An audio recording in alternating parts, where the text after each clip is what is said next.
Rocky. Oh, it's called Gloves Off with David Singer. Yeah.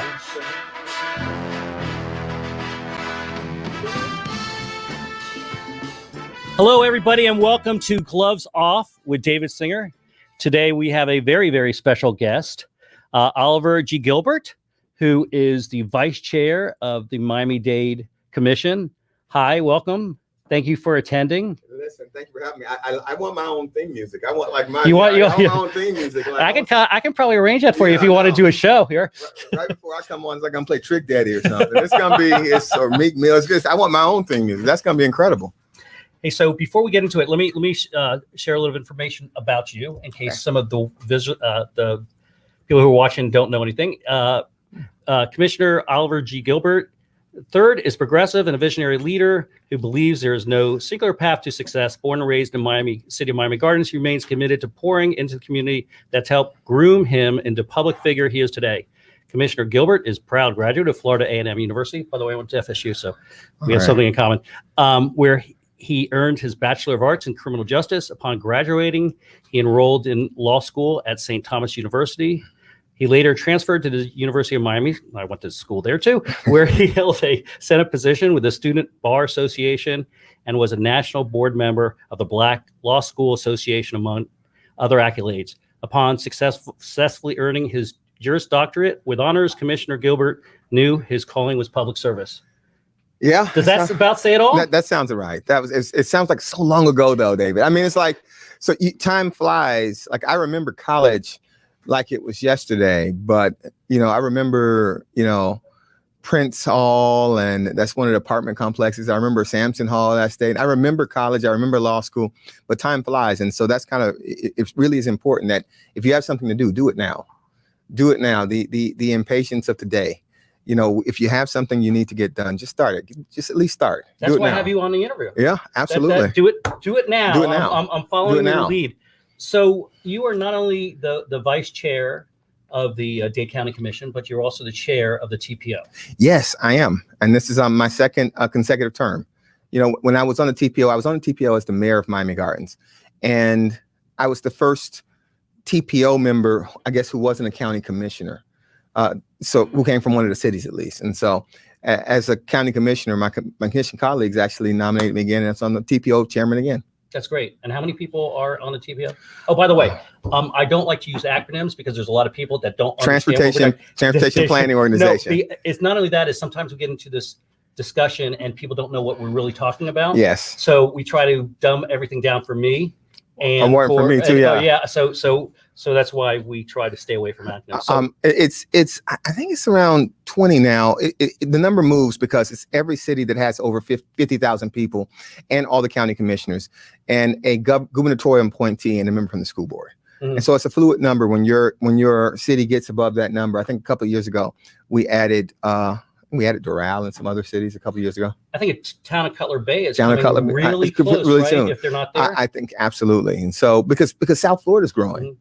And so one of the things one of the things why transportation planning is so important is because South Florida is growing so fast. We saw it before the pandemic, but during the pandemic, we saw a lot of people, leave other places like New York and stuff, and they all moved here. They moved to Florida, but specifically they actually moved to South Florida also. And so we know that we're growing. And how we plan our transit from a regional perspective is very important. Yeah, we're going to talk about transit really soon, but I want to go a little bit of your background. You were mayor of Miami Gardens. Yes. For how many terms? 2 terms. 8 years, yes. 8 years. And then you decided to run for County Commission. County Commission, yes. District 1. District 1, D1. And then you won in November? I won in August. I was sworn in November. Okay.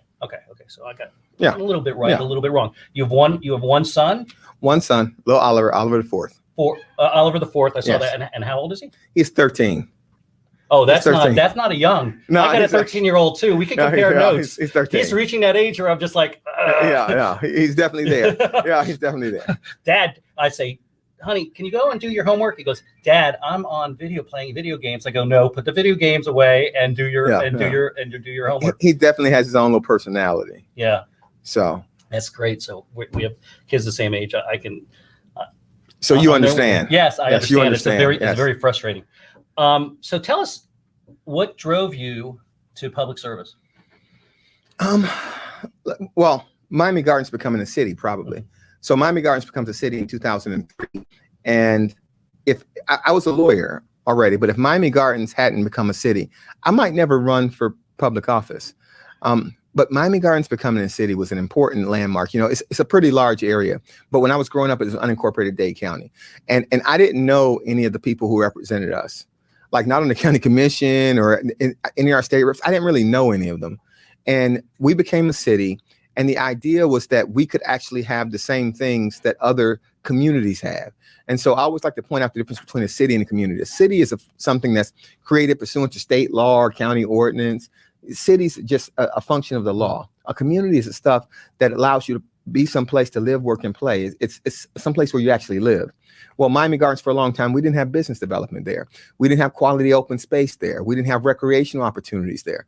And so I run for office in 2003. And by the way, I lost that first election. I lost in 2003. I was later appointed in 2008 and ran subsequently and won a bunch of times. But it was the idea that we could do better, that government could be reflective of our imaginations and our intentions and our sacrifices. We could actually do that together. And so I did that. I was appointed in 2008. I run to maintain that city council seat. In 2012, I run for mayor, and I run against, I think, 6 people. How are you appointed, just out of curiosity? City council. The city council appointed me. Yeah, the city council appointed me. The mayor nominated me. The city council appointed me. Mm-hmm. Actually, the person who I lost the election to initially, Senator Oscar Brandon, he and I had become very good friends. And when he went to the state house, he wrote a letter of recommendation saying, hey, you know what? He ran against me, but I stayed active the entire time. I would come to all the city council meetings. I volunteered at stuff. And he said, you know, you appointed him. Glad fly, by the way. Oh, that's what they accused me of, because I was a glad fly before I became a commissioner of Palmetto Bay or council person of Palmetto Bay, and they said, you know, you're all such a glad fly. We need to. I thought they called it learning. Yeah, no, they do. Learning. They do turn it. Learn. Yeah. So they do call it learning. Yeah, they got to learn. Yeah. So a lot of times people run for office, and they run for office. They don't know what the government entity does. They don't know what the legislature does. They don't know what the city does. They don't know what the county does. They just run because they want to have a position, not because they want to actually do something. I ran for office wanting to do something. I ran for office wanting to create a city, a community that would actually be something that my mom and my dad would have been proud of, and something my son would want to come back to. And we had a lot of success in Miami Gardens. Record economic development, record budget surpluses. We had challenges, but we always faced them together. And that importance, the importance of community, the importance of understanding what you could do and what you could accomplish together is something I bring with me to the county from a county perspective, because we can do big things together. We just have to understand who we are and what we want to be and how we get there together. So when you were mayor, was there a growth experience of the city itself? Because I come from Palmetto Bay, right? And Palmetto Bay has been around for a while, but there's still kind of like a growth, a maturity that needs to occur within the village. Well, I think that there was, but we've seen a lot of that transition. So when you have especially cities that are born, that are relatively new cities, you will always see people who were previously, organizers and people who would constantly protest. Now you have the ability and the responsibility to actually make policy. Welcome to this community newspaper. When you're criticizing something, Facebook Watch Party. There's always a way in your mind this is Marta Perez, and our mission when is you're to actually making the policy and inspire. It's just not going to be perfect. Excellence in education. You're always weighing things. It's never going to be absolute. It's always this thing where hey, if I pay for this, then I cannot pay for this. Yes. If we go this route, then this area will be neglected. You always have to be in the mode of balancing those things, and you're always just making the best decision you can with the information you're given. I've seen that not to that degree with finances, but more with zoning code. Oh. Like the average resident doesn't realize that there's laws behind zoning codes, and because somebody wants to build an apartment, then they don't want the traffic that the county or city or whoever can sit there and say, "Oh, you can't build on that land." Yeah, so zoning is always interesting. It's one of those things that new elected officials always, because when you're making decisions generally, as an elected official, you can make a decision and it's just based on what you think is best. But in zoning, that's not the case. Yeah, it's a quasi-judicial. It's a quasi-judicial process. So you have to be a judge there. You're you a have to judge. look at the law, right? You're a judge. So You have to support your decision with competent, substantial evidence. That means always remembering that you never really want things to change. Like if you buy a house like right here and there's an empty lot right here that your kids play in, you always want the lot to remain empty for your kids to play in it. But the truth is that someone owns that lot. Someone owns that lot, and we have to balance their interests too. And so it's always zoning. The zoning fights in Miami Gardens were interesting because we actually changed a lot. I changed a lot of the zoning. And I made the argument to people that if you want something different, you have to do something different. You're telling me that businesses won't develop here. Well, on your major commercial corridors, you have it zoned RU1. So no, businesses will not develop in a residentially, zoned area because everybody has to come in and they have to get a variance. You tell me you want entertainment venues, but there's no real assembly uses that are allowable in your code. You tell me you want to be able to have a diversified tax base, but you didn't zone anything industrial. Well, so those things happen, and we've seen welcome to this community industrial parks newspaper, open and residential developments special pop holiday up, watch nice market rate, excellence in residences. But then we've also seen a broken business because we changed the zoning, we added some entertainment overlay laws, but then we did something else. I said we were going to make it easier. We just make it easier to do stuff. Look, government should never be standing in the way. Government should never be standing in the way. Yeah, the government should be asking the question, when you say you want to do something, government should ask, well, shouldn't say yes or no. It should say, well, I don't know. Let's see. How would that work? And it's also, but you also gotta listen to the residents, right? Absolutely. In regard to which way they want their city or village or town being run, and that has to be encumbered in your decision-making process. Well, it does always, but I always caution people about that, because people who don't want something are always prone to come out and speak against it. Mm-hmm. And so a lot of times in government, and it's happened to me, we're predisposed to listen to that room, and because they didn't want it and they were the only ones in the room, then the residents don't want it. Yeah, no. You can have a chamber where there's 10 or 15 residents who don't want it, and they think they represent the rest of the rest 100,000 or in Palmetto Bay's case, 26,000 residents, and that's not accurate. Yeah, no. I used to say in my council meeting all the time that I appreciate everyone's opinion, and I'm going to hear you all out. Understand this: when I make my decision, it's the greatest good for the greatest number. I'm really, this is utilitarian. This is based on the people who didn't show up, because people who didn't show up tonight, they did show up on election day, or they had the opportunity to. And when you elect somebody, you elect them to represent everybody, not just the people who show up. And so it's a very difficult thing to explain. But one of the things that I always try to do as elected official is actually lead and explain my process. So I don't come to positions like haphazardly or with no, you come to a decision, right? I make decisions. Yeah. So I will say, hey, well, this is my thinking on this, and I understand that it's not right or wrong. It's just the way that I would do it, but people elected me for that judgment. And if you explain yourself, it's hard for people to sit there and say, well, okay, his explanation is great, but I still don't want it. Right? Yeah. You still get people like that. You absolutely do. But it's still, it's about explaining and telling people why you're taking this avenue and how you think it's going to benefit them in the long run. Absolutely. And look, in Miami Gardens is an interesting case, because we've had people who fought me the entire way on zoning changes, like tooth and nail. And I see them at the ribbon cuttings now. And everybody's happy, and they're walking through these stores and these commercial areas, and they're like, "Oh, Mayor, thank you." I was like, "I'm not the mayor anymore, Mayor. Thank you." Yeah, no. Well, you're still called the mayor. Yeah. So or the vice chair, or for the TPO, the chair, right? I was born and raised in Miami Gardens. Both of them just call me Oliver. So they just so. But it's interesting because they can see it now, but vision is vision. From a leadership perspective, isn't being able to see it once it's happened. It's being able to imagine it when there's nothing to necessarily support it but your efforts. And vision isn't saying no to everything. You can't be that way. You can't do that, right? Because you don't. The problem is, if you say no to everything, you're going to be stuck in that quandary, and you're not going to move. You can, if you make a mistake, right? You can always change the mistake or relook at it and move in a different direction. But if you never move anywhere, you're not doing anything. Well, yeah, no, it's not an option. Yeah. Standing still is not an option. Yeah. And look, choosing to do nothing is in fact a choice.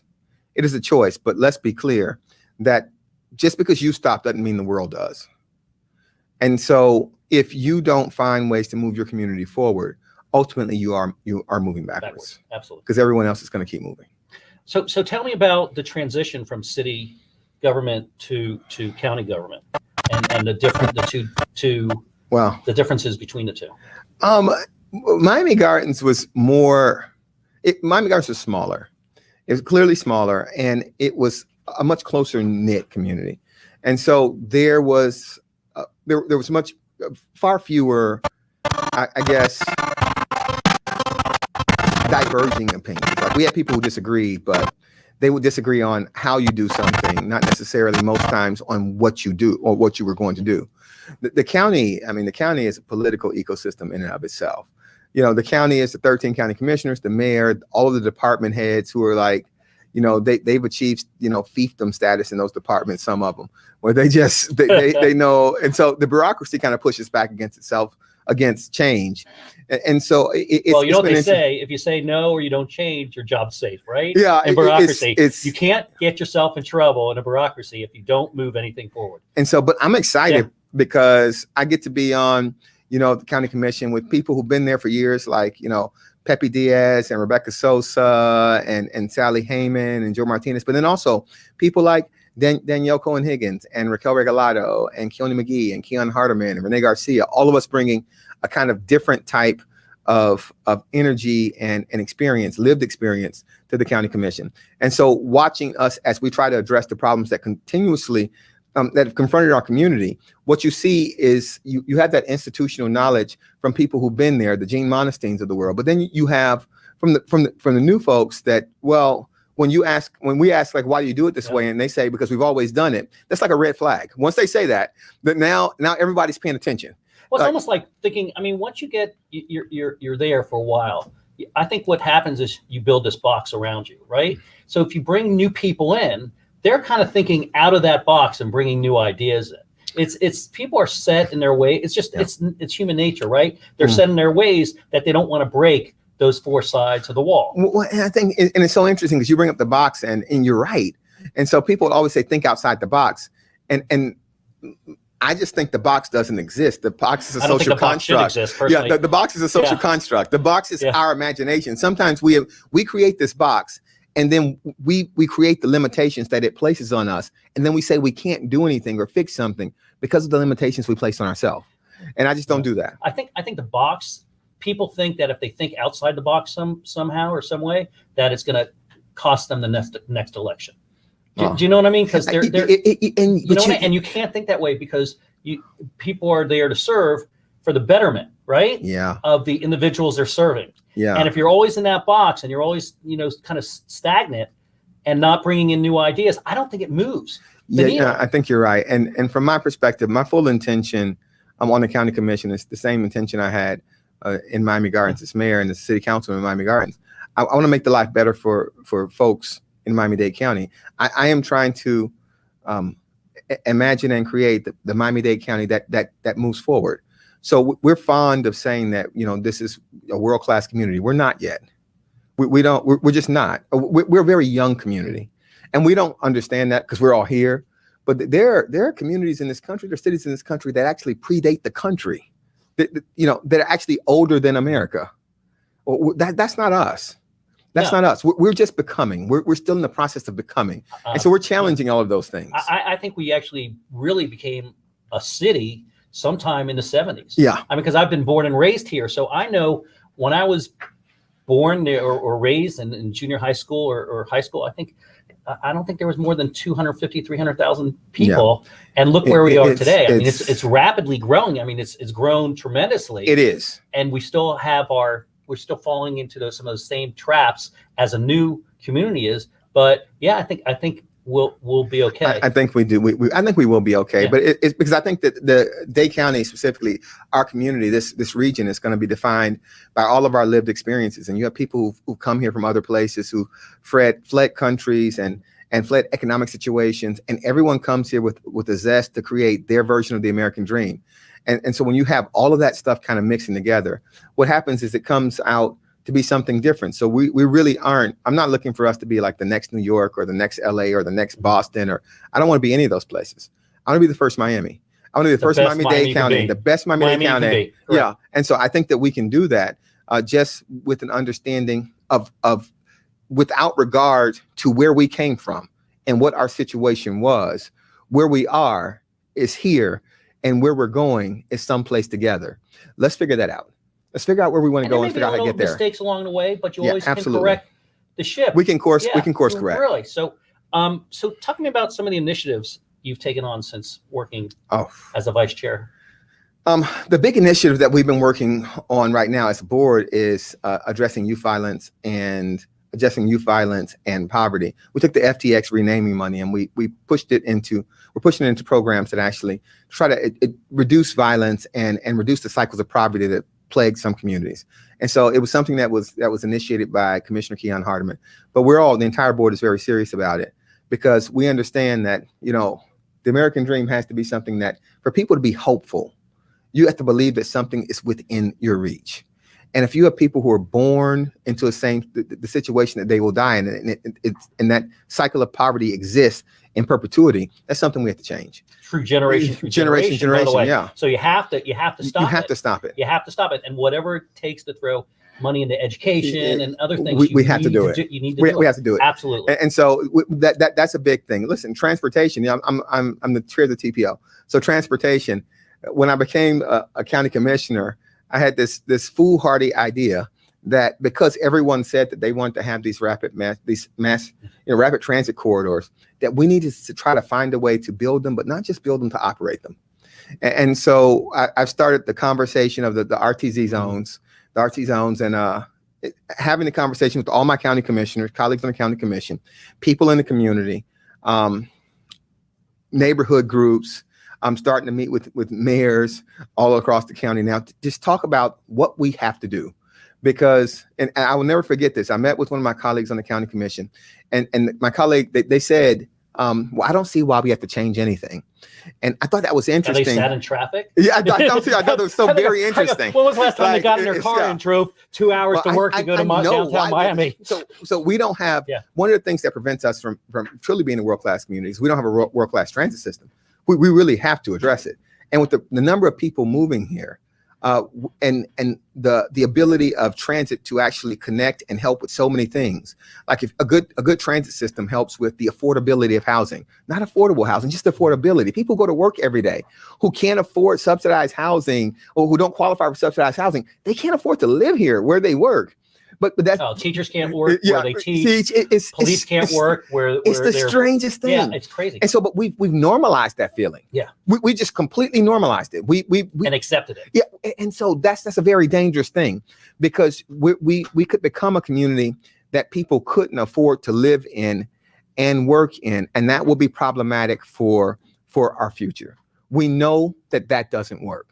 So things like the affordability of housing, things like mass transit, having these corridors, using these corridors to spur economic development, use these corridors to provide an opportunity for people to actually get out of their cars and get some of the cars off the road and go from point A to B, north, south, east, west, go over to the beach, which is a major hub for employment and tourism.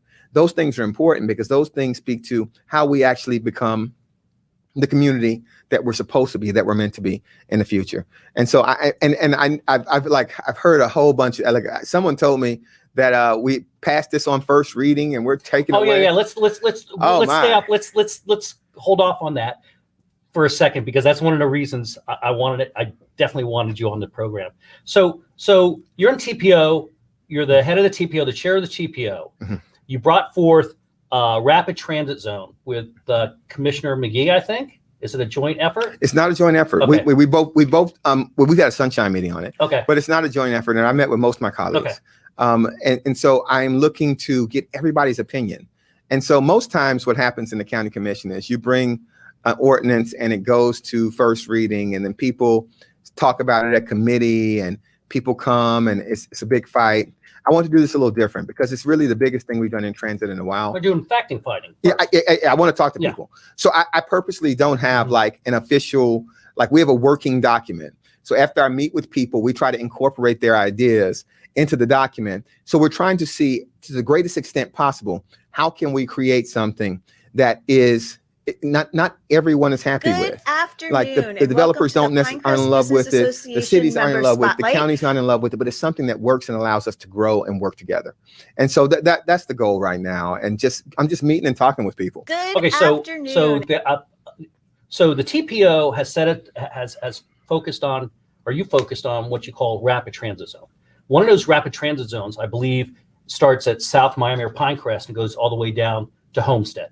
Is that correct? I think that's the south. Yeah. South. Okay, yeah. It's like number 6. And there were a bunch of mayors who got together and probably village managers a couple weeks ago, I guess, or last week, and had a meeting about. I wasn't invited. You weren't invited? I'm sorry. I wasn't invited. If I knew about it, I would have sent you the invitation. So what came up at a CAL meeting in Palmetto Bay, and I really wanted to get through some of my other questions, but we'll jump to Palmetto Bay. Is a councilman who it was a CAL meeting who said that it's dangerous for the communities down here. They've already passed it on first reading. Everybody needs to be up in arms. It's going to kill our village. It's going to kill Cutler Bay. It's going to kill Pinecrest. Everybody should be with pounding on their chest. They actually said they're pounding on their chest and writing your commissioners and stopping this, because it's going to change everything the way we live. Is there any accuracy in anything that he said? No. It hasn't gone to first reading. No, it hasn't gone. We don't even have a document. You don't even have a document, right? We don't have a document yet. So, the Village of Palmetto Bay, I know this, they like to throw out red herrings every once in a while to take everybody's eyes on how they're running the Village of Palmetto Bay. So you just happen to be the red herring of the week. And I've got to tell you, I apologize for the residents of Palmetto Bay, and I apologize for the council, but nothing has been said. You're on a fact-finding mission. Yeah. Okay. There's it's just basically a fact-finding mission. Well, right? it is. And listen, I committed to talk to and meet with like the League of Cities, and Mayor Cunningham actually came to one of the Sunshine meetings with Mayor Losner, and I told them, hey, listen, I want to meet with you all too. They asked me if I would meet with the Southern mayors. I said, absolutely, absolutely, absolutely. This is the thing. What I've heard is interesting, because it's everybody's kind of reacting to conversations that people have been having over the last 20 years. Gossip.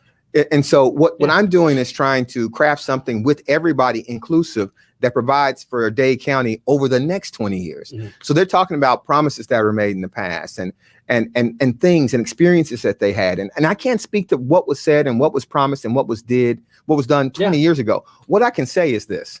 The sins of the father. I'm a new county commissioner, a former mayor, someone who understands and believes in the rights of cities. So I would never completely disenfranchise cities, because I was the mayor of a city. So not just I was the president of the League of Cities. So it was on the national board for the National League of Cities. I believe in cities, right? So it's not like I'm a big city guy in that respect. I just think that we have to have real conversations about this. So in the past, people have had the conversations and they said that everyone can get rail. The truth is that we know that the federal formula requires some things. Mass. Yeah, it just requires mass. It requires right? it. Absolutely. It absolutely requires it. They were complaining, because I was on a TPO committee, not the committee, but some work down in Homestead, that they were talking about what they were going to put up, bus or rail and everything. And they said, you just don't have the mass along the line to get the dollars from the federal government to build a above grade metro mover like you do from, South Miami to downtown. I may be simplifying. Well, no, it's a mass of people. And so I understand traffic is bad. Traffic is actually bad everywhere in South Florida. It's picked up, by the way. Yeah. So, but when we're asking the federal government to pay for half of something, we're asking them to pay for half, and then we're asking the state to pay for 25%, and then we're trying to contribute to 25% locally. We're going to have to fit within certain formulas. I'm not saying that there has to be density down south. What I'm saying is this. Is that we all need to have that that captures the voices, opinion of everyone, come up with a way to make a decision, get the plan, and then work the plan. But right now, all we've had is decades of people promising stuff and no one actually doing anything. Yeah, but the problem is that the rumors and innuendo, like the cow meeting, didn't help.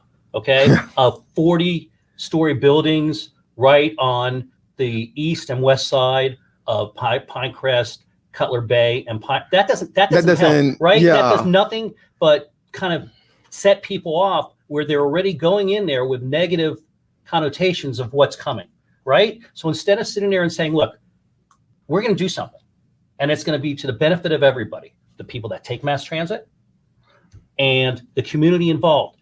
But don't start the fire when there's no fire there, right? Because you're gonna hurt the process. Well, yeah, but I don't know if those people are actually they don't care about the process. I think that they're reacting to, and I think that we all have like community, like, anxiety and angst based on how you've been burnt in the forest, like that baggage that we carry with us is that emotional baggage. So communities have emotional baggage, and it happens up north too. Like we think that every time you build anything with density up north, it's going to be public housing. So no one loves density. So no one loves density. Well, nobody loves density, number one, because of traffic. But okay, right? But to get rid of the traffic, you got to have better mass transit. It's a very strange thing. Yeah, really? It's very strange, but we've never actually had the conversation. We've always just said what we wanted, and politicians have told them that they could have it, and those things are inconsistent.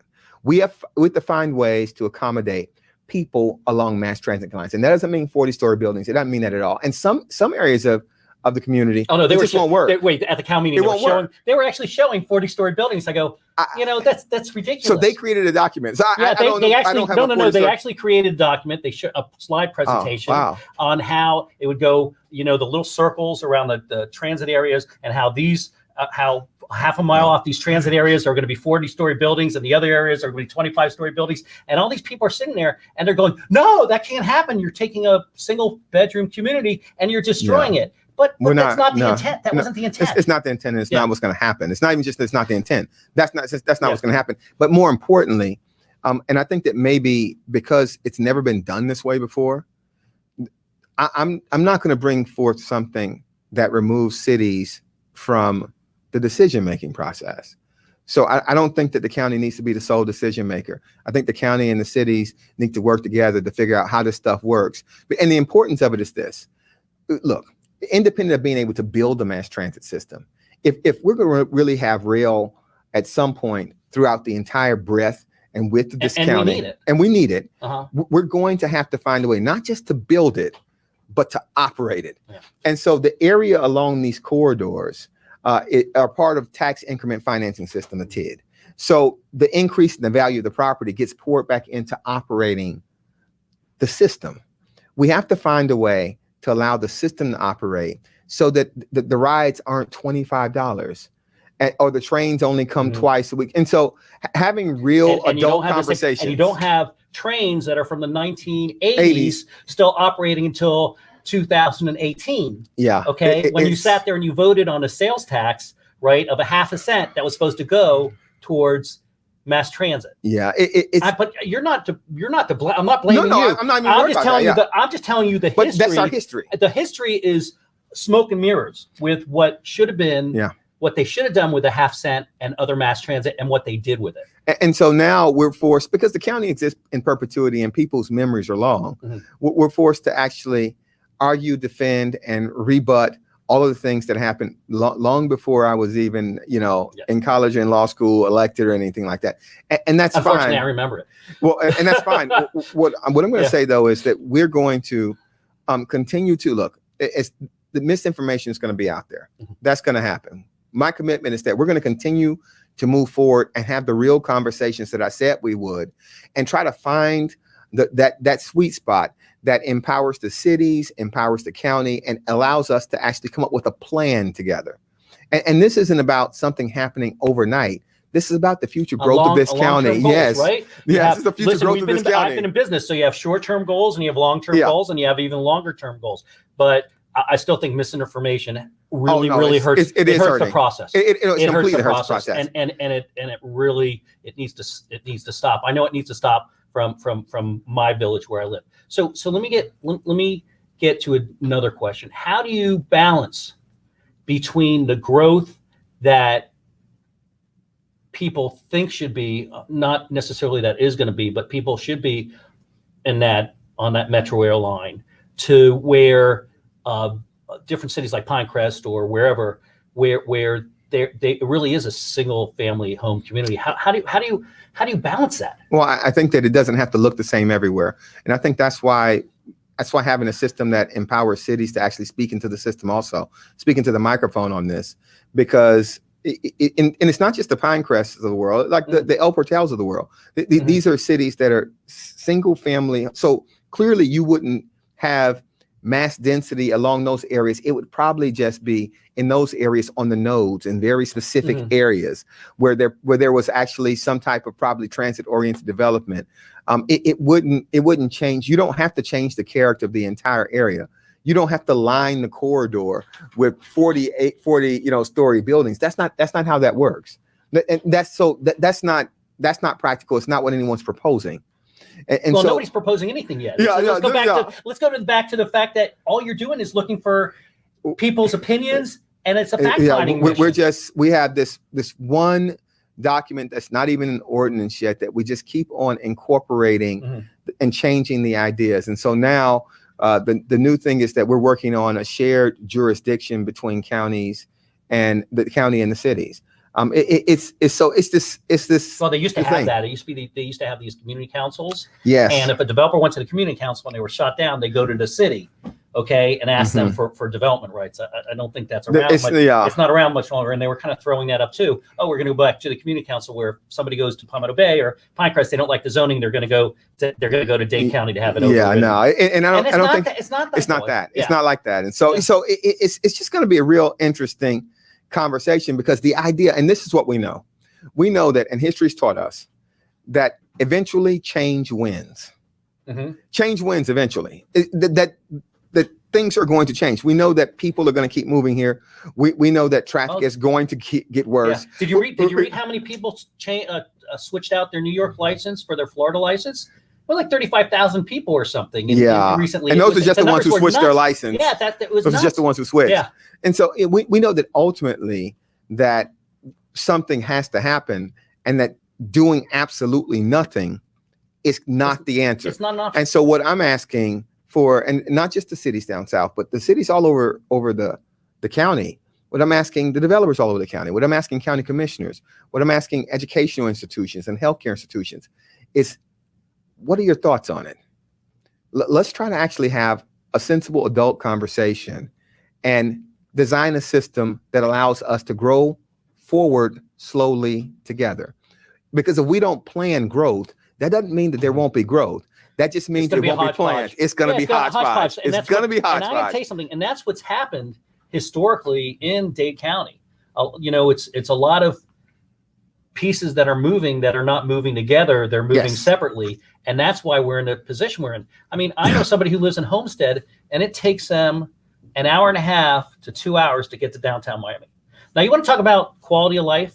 You're working an 8-hour day, okay? But you're sitting in your car an hour and a half, or a bus for that matter, an hour and a half to 2 hours. There's no quality of life. How do you spend your time with your family? How do you raise kids? No, it's a challenge. And so, and that's why even things like, so when people talk to me about traffic and gridlock, and they talk to me about easing traffic, I don't just talk about mass transit. I'll talk about things like working in place, staggered work days, diversity of your employment centers. Right now, people are going to very specific places, basically in Miami-Dade County, at the same time, trying to, and that's what creates your congestion. It's not just the number of cars, it's that we all have to go there at the same time. Well, what COVID has shown us that is a lot of people may be able to work remotely. That's very possible. We have to do some investing in our, our digital, our Wi-Fi type infrastructure for that to be manifested. But that's what has to, so we know that that's an option, and that could help. We know that having people, having employment centers that are closer to where people live, that could help. We know that having staggered work days, people not all trying to, and that's why you ever wonder why traffic is substantially better when kids aren't in school. It's not like all these kids are driving to school. They're not driving to school. The teachers are driving to school though, and the bus drivers are there. And but if you just take those, if you just have those folks not on the road at the same time, traffic is better. So we can learn from that type of experience. To change the school board. I mean, I always thought that the hours of school were a little funky too. Well, we don't have to change the school board. We could actually stagger work days. So we could actually, hey, you know what? You all start at 8, you all start at 9, you all start at 10. We can find innovative ways to address congestion. It doesn't have to be this one thing, but it does have to be something. No, every little bit. You're not going to find one shot that's going to be a cure-all. You're just not going to, right? It has to be a little from here and a little from there and everything, and eventually all those little pieces will work. Yeah, this isn't Johnson & Johnson. It's not one shot. It's not one shot. Actually, they have 2 shots. No, they have 2 shots. Johnson & Johnson has 2 shots. Isn't it 2 shots? No, Pfizer has 2 shots. That's right. Yeah, Moderna has 2 shots. By the way, have you had your shot? I have. Okay, good. I have. Because I'm we have no vaccinated. class. We used to have class here, and then I never had. I am. You know. And listen, by the way, I encourage people to get vaccinated. So do I. A lot. So 50% please. of the country right now, adults. Yeah. So where do you go from here? I mean, where do you go to start really researching and eventually implement what your thought processes or the data that you've collected comes back? I keep meeting with people. I'm going to keep meeting with people. I think the next up is probably, I think they're scheduling the League of Cities. I'll meet with the executive board of the League of Cities. We'll go from there. I'll talk to them and get their ideas on it. I'll meet with mayors as they'll have me and have those conversations. Have you been turned down by any mayors? I have not been turned down by a mayor yet. There are a couple of people who don't necessarily have an interest in meeting and talking about changing the system because they don't want to change the system. And I can appreciate their opinion.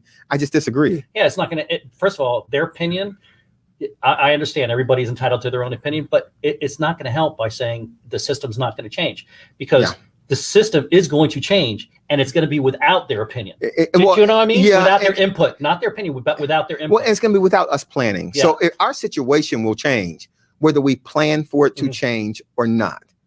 It's going to change. The question is going to be whether that change will be planned and structured in a way that maximizes our growth and also allows us to actually decrease congestion and have better quality of life. It's going to change. So we know that the forces that we can't control will continue to be the winds that push us. We understand that. The question is how will we design our future, or will we let the future just kind of happen? In college, they talk about the hierarchy of needs. I don't remember if you Maslow's hierarchy of needs. Okay. Yes. And to me, one of the needs right now is for better quality family time. Yes. And you just can't get that with what's going on with the gridlock of a city, right? You can't. And we can't. Quality of life does not change unless you move the Dade County, not the city, but Dade County, because there's a bunch of cities forward to where where you're talking about. And I think everything has to be on the table with that. And so it's interesting, but we'll keep having these conversations. And eventually, hopefully sometime later this year, we would have had a bunch of conversations, collected a whole bunch of opinions, got some information, and we'll be able to take a plan that kind of captures to the greatest extent possible, the opinions and a process that would allow us to move forward together as a community. I think this is where we go forward. So is this, you became chairman of the TPO this year? Again, I was reappointed, reelected. Okay, yes. So you're just reappointed, but were you chair? I'm sorry. I was the chair of the TPO my last 2 years as mayor of Miami Gardens. Got it. Okay. And now I'm the chair of TPO my first 2 years in county commission. I did a lot of research, but I didn't catch that. So is this still like your goal? This is your goal to get it? And is it just not? I'm sure it's just not for the South Corridor, but people in Kendall, are hurting too. Yeah. And Aventura is every place pretty much is gridlock in the city. Every place. Yeah. Yeah. So, and I get to hear the concerns and complaints from everyone about it. It's interesting though. I don't know that my goal is to actually do it. My goal is that we're going to actually have a real conversation and come up with a plan. So right now, what we have is people yelling at each other and people complaining continuously and people saying what they want, but not understanding everybody wants an omelet, but no one wants to crack an egg. We need to have a real conversation as a community about where we want to go from a mass transit perspective, how we want to address congestion, how we want to address urban sprawl, how we want to address the affordability of housing, how we want to address these things. And then we come up with a plan and move forward. Right now, everyone's saying what they want and no one's planning. I believe that real leadership doesn't necessarily plan to finish it. It just plans to keep working along, making progress. And so we're going to make progress on that conversation. We're going to make progress on that conversation. And someone is going to we're going to have a truthful and factual conversation about what we can do, what we can't do, and how long it's going to take us to do it. And so this idea that we can build rail in 4 years or 8 years, that's not true. That's just not how that works. What we can do is we can start the process. We can do the environmentals. We can make our applications to the federal government. This idea that there's going to be 40-story buildings popping up, no, that's not true. What we can do is have smart planning for smart development to prepare for what we know is going to be necessary in the future. So we know that these things are going to be necessary. The question is, will we prepare for them? And my goal is to help us prepare for them. So what is your biggest impediment to moving this along at the present time? Is it just that people just don't want to get off the sidelines? Or is it that the old timers just think that we are history is an impediment, because we all come to every situation with baggage, and our baggage basically is our lived experience, what's burnt us before. And so everyone's been burnt before. The people down south have been burnt before. The people up north have been burnt before. So having us to be able to really come to a position of honesty together as a county and say, this is what we want to do and this is how we can do it. People have been burnt before. And that's just that's their real situation. And so when I hear the comments and stuff, I understand that they're not necessarily responding to me in some instances. They're responding to what's happened previously over decades.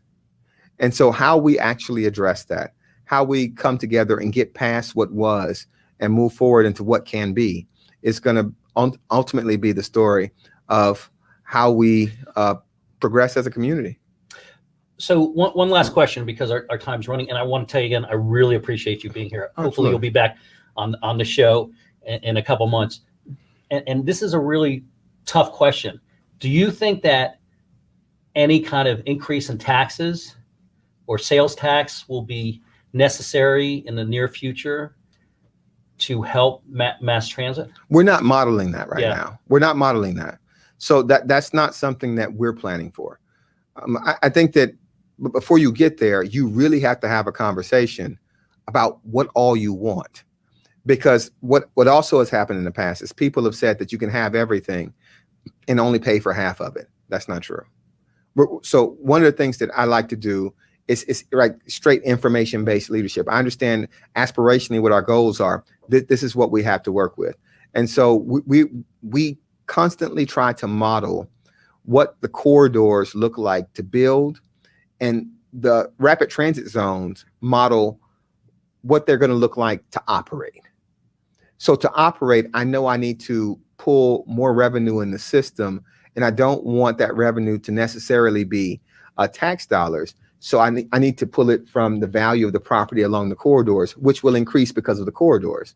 So that's what this allows us to do. So it most likely will come from real estate. It might come from real estate taxes. It might not it'll come from that. A lot of it will come from that increment value increase. And we've had some victories that in the legislature this past year that should help with some funding.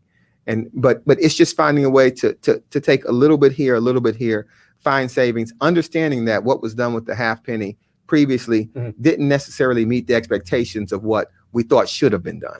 Didn't even come. Don't take this the wrong way. It didn't even come close to why I voted for it. It didn't come close to meeting my expectations as a resident. My mom and my great aunt and everyone's told me no, that's not what it was going to do. And I could appreciate that, but I can't go back in time and correct that. So Yeah. I can only, Can't change history. I come to this point in time, honestly. I move forward from this point in time, honestly. And I think that what will, the biggest impediment, is history. I think it's skeptics. I think it's critics. That Teddy Roosevelt is not the critic that counts, not the man who points out whether the strong man stumbles or how the doer of deed could have done better. The credit belongs to the man who's actually in the arena. What I hear is people criticizing and no one actually suggesting how we actually get it done. So it's all right to criticize someone else's idea, but if you know that we have to get this done, don't just criticize it. Come up with a better plan. Come up with a better plan. Come up with a better plan, right? I don't have. I'm all for you. I'm all for that. I don't have a proprietary interest in what we do. I just want us to do something that we actually makes it better. If you have a better plan, let's hear it. Lots of ways to skin a cat, right? Yeah. So once again, I really appreciate you being here. Thank you everybody for watching. If you're watching, sorry we didn't. I have a live call-in show, but we didn't get to any phone calls. I apologize. Oh, wow. That's why I have to have you back. Absolutely. Definitely come back. And I want to thank you, Vice Chair Oliver G. Gilbert, for being here. I wanted to get the whole thing in there. That's like my government name. And, yeah, there you go. And thanks, guys. Right. Good night. Thanks, everybody stay safe. Get your shot. And see you next week. All right. Stay safe, everybody. Thank you.